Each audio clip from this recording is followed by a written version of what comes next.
What's going on, guys? It's Jimmy here. Welcome to our daily show where we discuss everything you need to know about and what's happening here in our country on a daily basis. We got a lot happening here right now in our country and around the world. I'm going to catch you up to date here.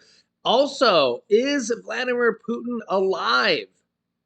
Well, you'd be surprised here. We got some new information here coming directly from, well, big source. And hundreds of millions of dollars going out to Americans. And I'll give you the details of that here as well in this video. That's right. So let's jump right in. Thanks for hitting the like button for us as well. Here we go. Okay, first up, evictions are picking up across the United States. That's right. Here's what at-risk tenants can do.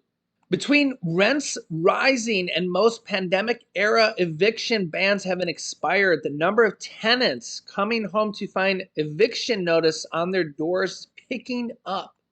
In just the first few weeks of January, the eviction labs at Princeton University has counted more than 9,300 eviction filings in the 9 states and 32 cities it monitors alone. In New York City alone, nearly 4,400 families and tenants have been removed from their apartments since January 2022, when a ban on evictions lifted. Just in New York City alone.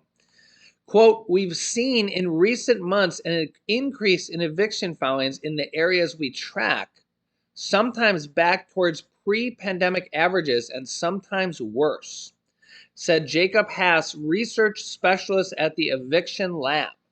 Eviction can be a traumatic and destructive experience for the families that face it.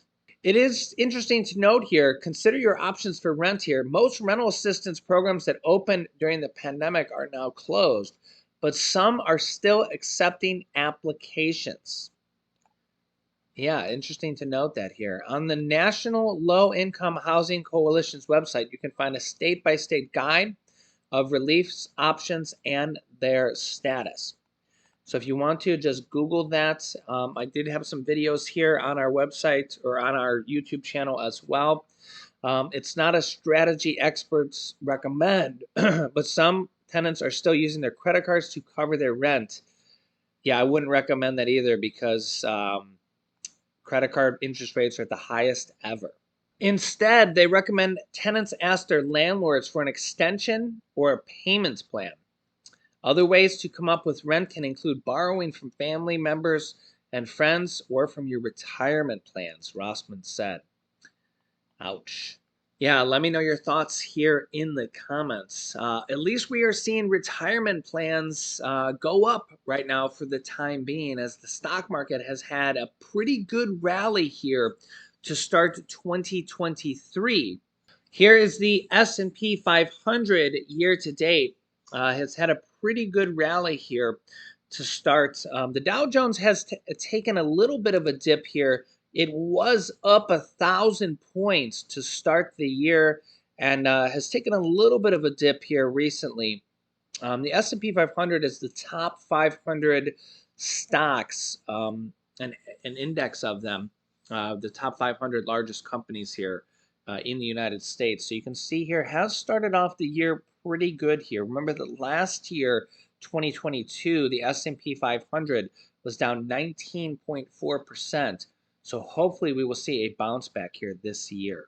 Next up, Ukrainian President Zelensky says that he's not sure that Putin is still alive, as he seems absent from decision making, and says that recent pictures and videos that have shown Putin, he thinks have been photoshopped and video edited to make it seem like he was there, but he's not actually there, according to what Zelensky thinks. Yeah, here's the details on this. Yeah, Ukrainian President Volodymyr Zelensky said that he wasn't sure if Russian President Vladimir Putin was even still alive. When asked at the World Economic Forum in Davos for his response to people who were asking for peace negotiations to take place, Zelensky said that he wasn't sure who in Russia would be part of that conversation, or even if the Russian president was still alive. He also suggested that Russia may have manipulated media of Putin. Quote, I don't understand that he is the guy. I don't quite understand that he is still alive or that it is him particularly making the decisions or who is taking decisions there, who is the circle of people making the decisions, he said, according to his translator.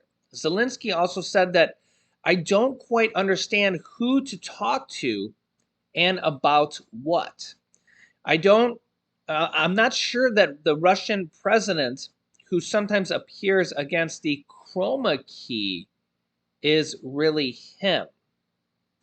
A chroma key is a video technique that can change parts of a video, including the background. The technique can be used to make someone appear as if they were speaking from a different location. It's not clear if Zelensky was genuinely suggesting that Putin was dead or was exaggerating in order to suggest that he no longer appears to be involved in key decision making. Putin has been photographed in a number of public appearances over the last few days, including at least 4 events on Wednesday. Photos of those events were shared by the Kremlin, but could have been altered. Zelensky and Ukrainian officials have repeatedly said they don't trust Russia to strike a peace deal in good faith, and that there could be no peace deal that didn't involve Ukraine getting back all of its territory, which they have taken a significant amount back here recently. However, Russia, there's been recent reports that Russia has been mounting or getting ready to, I should say, a massive new attack with about 200,000 new troops, which is a lot. And all the recent attacks have just kind of been long-range missile attacks, just kind of randomly firing these, doing some short-term burst damage, and a lot of it's just been on civilian targets like apartment buildings and stuff like that. And then it's kind of over, and then they might do it again the next day or two, and that's that. But now there's indications that coming in the near future, there could be a new massive wave attack coming of 200,000 troops that they've kind of, remember they drafted like 200,000 new troops against their will, because remember, if you draft somebody, they don't really have a choice. It's basically against their will. And they weren't in the army to begin with. And they had to train them because many of them didn't have any training at all. And they've been working on training them, and now they're potentially going to be creating a new frontal full force attack again to potentially, this could be their last wave if they're held off, The other problem here is that this could be the last round of funding from the United States, especially because we have the Republicans and Kevin McCarthy looking at actually cutting money now. So in all ways, shapes, or form, from everything. They're talking about cutting money from Social Security, Medicare, and for sure foreign war funding and stuff like that. So this is a critical point for Ukraine as well. Now, of course, we have other countries funding as well, but the United States is largely considered one of the richest countries, and for sure they have been the #1 funding company helping Ukraine. So if they don't get any more money from Ukraine, or even military supplies, it would be a huge blow to them. And I don't think anybody wants Putin to win and take over Ukraine. It would be detrimental to a lot of things. And plus, it would let Putin win, and that wouldn't really send a good message to. It would be like letting Hitler win World War II. Let me know your thoughts on this. Next up, hundreds of millions of dollars coming to, as you can see here. We're seeing a lot more programs like this. I mean, we're continuing to see this. We've seen this all in 2022, 35 different states.